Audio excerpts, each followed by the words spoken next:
Capítulo 5. Diário de Tanjiro, Parte 2. Parte 1. O ar da montanha parecia congelar em seus pulmões, mas não era o frio que fazia Tanjiro tremer.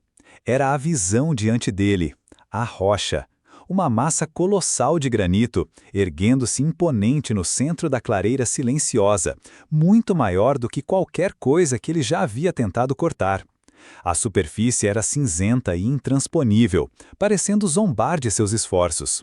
As palavras de Urokodaki, ditas com uma finalidade implacável, ainda ecoavam em sua mente. Se você pode cortar esta rocha, então você poderá ir para a seleção final. E então, o mestre havia partido, deixando-o sozinho. Um ano de treinamento brutal, meses de descidas e subidas na montanha, evadindo armadilhas que poderiam ter matado um homem comum. Milhares de golpes com a espada de madeira, a respiração da concentração total se tornando uma segunda natureza. Tudo isso para chegar a este momento. E o desafio parecia, para a mente exausta de Tanjiro, impossível. Ele ergueu sua espada de madeira, sentindo o peso familiar da madeira em suas mãos calejadas. O cabo estava úmido de suor, mesmo no frio. Ele respirou fundo, tentando a respiração da concentração total, sentindo o ar expandir seus pulmões, mas a energia que ele costumava sentir pulsando em suas veias parecia distante. O desespero, como um véu pesado, começou a nublar sua determinação. Como? Como eu faço isso? Tanjiro sussurrou para o silêncio da clareira, sua voz embargada. Ele balançou a espada, atingindo a rocha com um golpe fraco. O som foi um toque, seco, sem efeito algum. Nenhum arranhão, nenhuma marca. A rocha parecia zombar dele, impenetrável. Ele tentou novamente, com mais força, gritando com esforço. O som do impacto foi o mesmo. Sua espada de madeira ricocheteou, e o choque vibrou por seus braços, causando uma dor lancinante em seus ombros. Lágrimas de frustração e exaustão começaram a brotar em seus olhos. A imagem de Nezuko veio à sua mente, adormecida, indefesa, dependente dele.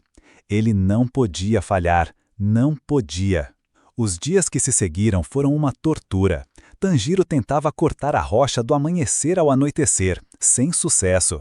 Seus braços, antes fortes e resilientes, estavam agora doloridos e exaustos a ponto de tremerem incontrolavelmente. Ele usava todas as técnicas que Urokodaki havia lhe ensinado, a respiração da concentração total constante para maximizar sua força, a postura perfeita, o balanço que deveria vir do corpo inteiro. Mas nada. A rocha permanecia intocada, uma prova cruel de sua insuficiência. Ele tentou diferentes ângulos, diferentes pontos de impacto. Ele batia com o corte vertical, o horizontal, os diagonais, as estocadas. Nada funcionava. A lâmina de madeira apenas rebatia, sem deixar qualquer vestígio de dano. A desesperança começou a se instalar. Ele havia treinado tanto, havia suportado tanta dor, mas este único obstáculo parecia intransponível. As noites eram igualmente tortuosas. Ele voltava para a cabana da senhora idosa, o corpo quebrado e a alma esmagada pela falha do dia. A senhora o recebia com sua gentileza silenciosa, preparando sua refeição e cuidando de Nezuko, que continuava em seu sono profundo. Tanjiro comia em silêncio, a comida parecendo insípida em sua boca. Ele olhava para Nezuko, sua mordaça de bambu, e a promessa que havia feito a si mesmo e a Gyu parecia se dissolver como neve ao sol. Faz um mês que estou tentando cortar a rocha. É impossível, não consigo.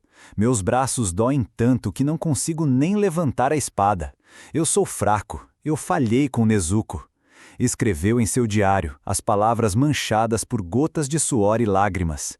Urokodaki-san disse que não tinha mais nada para me ensinar. Será que ele já sabia que eu falharia neste teste? Ele tentava imaginar o que Gyu Tomioka faria. Gyu era forte, rápido, implacável.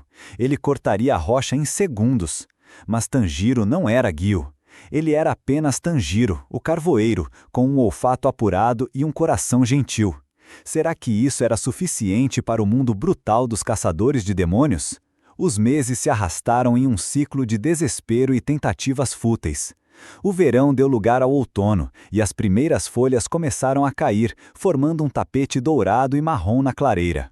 A rocha, no entanto, permanecia inalterada. Tanjiro estava cada vez mais magro, seus olhos fundos de cansaço, mas ainda com um brilho teimoso de determinação. Um dia, enquanto ele balançava sua espada de madeira, atingindo a rocha sem sucesso, um som familiar cortou o ar. Era um rosnado, mas não o rosnado de um animal, era um rosnado demoníaco. Tanjiro parou, a espada em punho, e seu olfato aguçado captou o cheiro. Era um odor fétido, de carne podre e algo mais, algo vil. Um demônio. Ele virou-se rapidamente, e ali, no topo da rocha, de onde ele nunca havia conseguido arrancar um único pedaço, estava uma figura.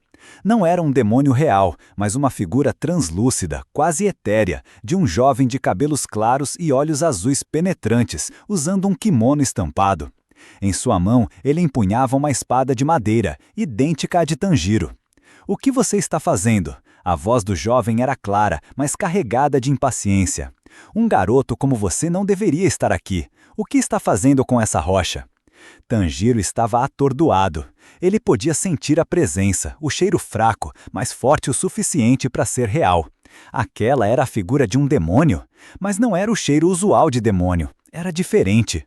Eu estou tentando cortar a rocha", Tanjiro respondeu, sua voz embargada, a surpresa misturada com o desespero. "Urokodaki-san disse que se eu puder cortar esta rocha, eu poderei ir para a seleção final." O jovem na rocha soltou uma risada zombeteira. "Corte-a? Com essa força patética? Você é fraco. Urokodaki-sensei não tem mais nada para te ensinar, porque você é fraco demais para progredir. Você não merece ir para a seleção final." As palavras do jovem eram um golpe. Elas atingiram Tanjiro onde mais doía. Ele era fraco. Ele havia falhado. "Não sou fraco", Tanjiro gritou, a raiva brotando, um sentimento há muito reprimido.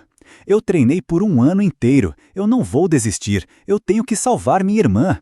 O jovem pulou da rocha com uma agilidade impressionante, aterrissando suavemente na neve. Ele era um pouco mais alto que Tanjiro, e seus olhos azuis o fitavam com uma intensidade quase dolorosa.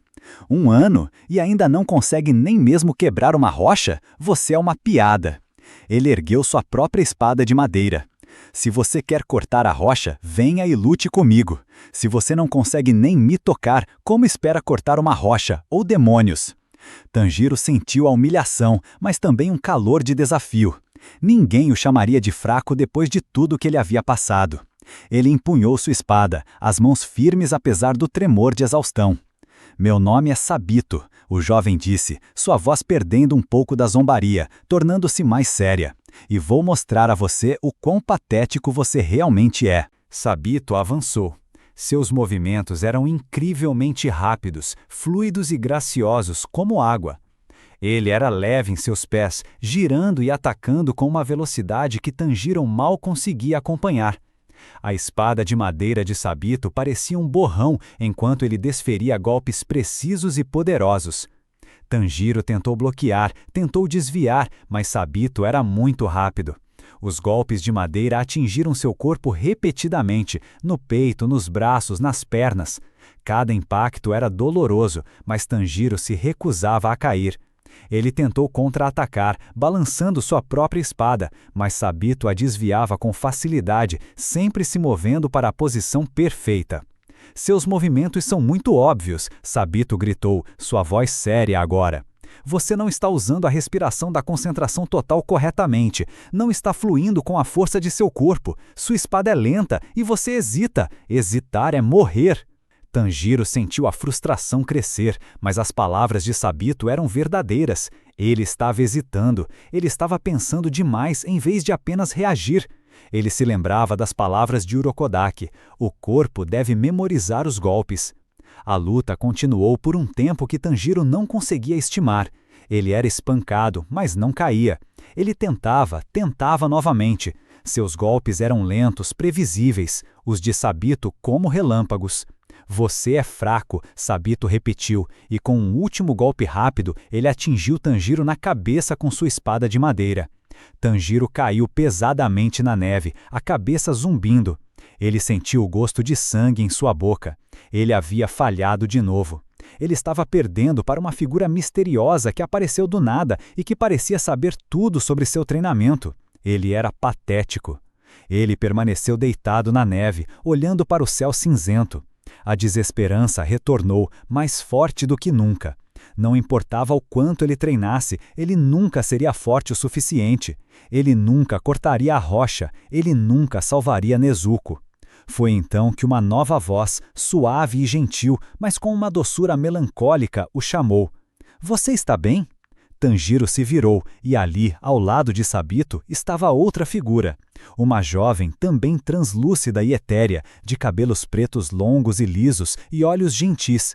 Ela usava um kimono estampado com um padrão floral. Ela segurava um leque. Meu nome é Makomo, a jovem disse, sua voz tranquilizadora como um murmúrio de um riacho. Sabito é um pouco rude, mas ele tem boas intenções. Ela sorriu suavemente, um sorriso que aqueceu o coração gelado de Tanjiro. Você está tentando cortar a rocha, não está? Não se preocupe, nós vamos te ajudar. Nós vamos te treinar. Tanjiro tentou uma nova faísca de esperança. Treiná-lo para vencer Sabito? Ele não estava sozinho. A sensação de abandono que Urokodaki havia deixado foi substituída por uma nova chance.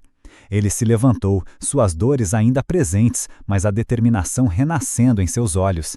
Ele olhou para Sabito, que o observava com um olhar que parecia ser de desafio, mas também de uma expectativa estranha. A partir daquele momento, o treinamento de Tanjiro tomaria um novo rumo, um caminho que o levaria a uma compreensão mais profunda de suas próprias habilidades e dos mistérios do Monte Sagiri. Capítulo 5 Diário de Tanjiro, Parte 2. A chegada de Sabito e Makomo à clareira da rocha colossal transformou a desesperança de Tanjiro em uma nova e ardente chama de determinação. A promessa de Makomo: nós vamos te treinar para vencer Sabito. Ele é o mais forte de nós. Se você conseguir vencer Sabito, você conseguirá cortar a rocha. Era a única coisa que Tanjiro precisava ouvir. A partir daquele dia, seu treinamento não seria mais uma luta solitária contra um obstáculo inanimado, mas uma batalha contra a perfeição ilusória de Sabito e a gentileza corretiva de Makomo. O primeiro a assumir o papel de professor foi Makomo. Sua abordagem era sutil, mas profundamente eficaz. Enquanto Sabito era a personificação da força e da velocidade, Makomo era a maestrina da precisão e da harmonia. Ela não o atacava com violência. Em vez disso, ela se movia ao redor de Tanjiro, uma figura etérea e fluida, corrigindo sua postura, seus movimentos de espada e sua respiração da concentração total. Seu corpo está rígido, Tanjiro, Makomo diria, sua voz suave como o sussurro do vento entre as folhas, enquanto ela gentilmente empurrava seu ombro ou ajustava a posição de sua mão na espada de madeira. Você está lutando contra o fluxo de seu próprio corpo. Imagine que você é um rio, Tanjiro. Um rio não luta contra as pedras, ele as contorna, ele se molda a elas. Ela o ensinava sobre as técnicas de respiração de uma forma que Urokodaki não havia. Urokodaki havia ensinado a mecânica, Makomo ensinava a alma. Quando você respira, Tanjiro, sinta o ar fluindo por cada parte do seu corpo. Sinta a energia se concentrando em seus músculos, em seus ossos. A respiração da concentração total não é apenas uma técnica, é uma forma de vida, uma maneira de se conectar com a força dentro de você. Makomo também o ajudava a aprimorar seus sentidos aguçados. Ela o levava para a floresta e o fazia praticar sua detecção de armadilhas novamente, mas desta vez com um foco ainda maior nos detalhes minuciosos. Observe a floresta, Tanjiro. Ela te dirá onde está o perigo. O vento, o cheiro da terra, o som das folhas, tudo tem uma história para contar. Ela o fazia identificar a diferença entre o cheiro de um animal assustado e o de um demônio, a sutileza entre o ranger de uma árvore normal e o de uma armadilha em movimento. Seu olfato, já notável, se tornou ainda mais refinado, capaz de distinguir as intenções e emoções mais tênues. Enquanto Tanjiro treinava com Makomo, Sabito observava à distância, seus olhos azuis penetrantes fixos em cada movimento de Tanjiro. Ele não intervinha, mas sua presença era um lembrete constante do desafio final. Ele era o muro que Tanjiro precisava quebrar. Após semanas de treinamento com Makomo, Tanjiro sentiu uma mudança profunda em seu corpo. Seus movimentos eram mais leves, mais conectados. Ele não mais lutava contra si mesmo. A respiração da concentração total fluía através dele como um rio, fortalecendo cada músculo com uma energia inesgotável. Ele podia sentir a vitalidade em cada célula, o poder potencial que ele agora podia invocar. Sua espada de madeira parecia mais leve em suas mãos, quase uma extensão de seu braço. Finalmente, Sábito se aproximou novamente. Sua expressão por trás da máscara era invisível, mas Tanjiro sentiu a mudança na atmosfera. A hora havia chegado. Você está pronto? Sábito perguntou, sua voz séria e direta. Não me decepcione de novo, Tanjiro. Tanjiro empunhou sua espada de madeira. Seus olhos estavam fixos em Sábito, e não havia mais desespero ou hesitação neles. Havia uma determinação ardente, forjada em meses de sofrimento e as lições de seus novos mestres. Estou pronto, Sábito. A batalha começou. Sábito avançou com uma velocidade e precisão que Tanjiro havia memorizado em seus sonhos e pesadelos. Seus golpes eram um borrão, mirando nos pontos vitais com uma intenção letal, mas sem a crueldade de um demônio. Ele era um tornado de força e técnica, cada movimento perfeito, cada ataque uma lição. No início, Tanjiro ainda estava em desvantagem. Sábito era incrivelmente rápido, seus movimentos eram tão fluidos que pareciam impossíveis de acompanhar. A espada de madeira de Sábito atingia Tanjiro repetidamente, mas agora Tanjiro conseguia antecipar um pouco mais os golpes, desviar por pouco ou pelo menos mitigar o impacto. Você ainda está lento, Sábito gritava, mas havia uma nota diferente em sua voz, um reconhecimento sutil do progresso de Tanjiro. Seus ataques ainda são previsíveis, use sua intuição. Tanjiro se lembrava das palavras de Makomo. Imagine que você é um rio. Ele se concentrava em sua respiração da concentração total, sentindo o fluxo de energia por seu corpo. Ele não estava apenas defendendo, ele estava aprendendo, se adaptando. Ele usava seu olfato, não para cheirar Sábito, mas para sentir a intenção por trás de seus movimentos, a mudança em sua respiração, a alteração no ar antes de um ataque. Ele se movia com mais agilidade, usando o terreno a seu favor, saltando sobre pedras, girando em torno de árvores. Ele tentava atacar, mas Sábito desviava com facilidade, sempre parecendo estar um passo à frente. A luta se estendeu por horas. O sol subia e descia no céu. Tanjiro estava exausto, mas a energia que a respiração da concentração total lhe proporcionava era surpreendente. Ele sentia seus músculos queimarem, mas a dor era um lembrete constante de que ele ainda estava vivo, ainda lutando. A cada vez que era derrubado, ele se levantava. A cada golpe que recebia, ele aprendia. Seus olhos se tornaram mais afiados, seus reflexos mais rápidos. Ele estava começando a ver os movimentos de Sábito antes que eles acontecessem, a prever seus ataques com uma precisão instintiva. Então, algo mudou. Tanjiro sentiu uma nova onda de energia percorrer seu corpo. Seus movimentos se tornaram ainda mais fluidos, suas reações quase instantâneas. Ele estava em um estado de fluxo, onde o tempo parecia desacelerar. Ele não estava mais pensando, ele estava apenas agindo. Sábito avançou para desferir um golpe final, um corte diagonal perfeito. Era o mesmo golpe que ele havia usado para derrubar Tanjiro tantas vezes. Mas desta vez, algo era diferente. Tanjiro viu. Ele não apenas viu o movimento da espada de Sábito, mas sentiu a intenção por trás dele. Ele sentiu o ar se deslocar, o som mínimo do vento cortado, e ele reagiu. Com um movimento rápido e decisivo, Tanjiro se abaixou, desviando do golpe de Sábito por milímetros. E então, com um grito que vinha do fundo de sua alma, ele girou seu corpo, executando um corte vertical perfeito, usando toda a força gerada pela respiração da concentração total e pela memória muscular de 1 ano de treinamento. A espada de madeira de Tanjiro desceu com uma velocidade e força incríveis. O som foi um crack, seco e inconfundível. A máscara de Tengu de Sábito que cobria seu rosto partiu-se ao meio, revelando nada. A figura de Sábito começou a se dissipar em partículas de luz, como poeira de estrela. Tanjiro estava ofegante, sua espada de madeira ainda erguida, tremendo levemente.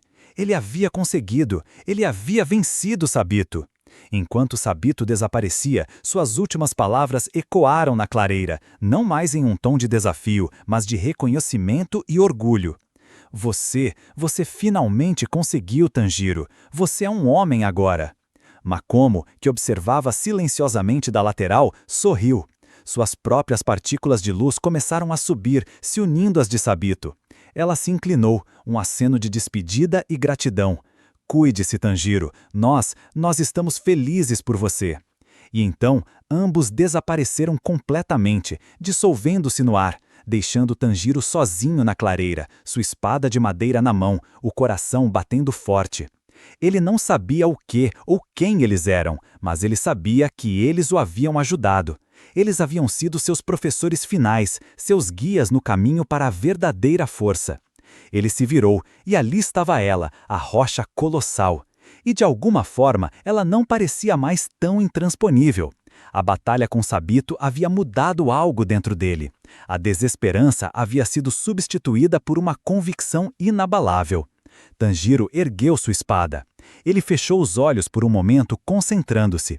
Ele podia sentir a respiração da concentração total preenchendo cada fibra de seu ser.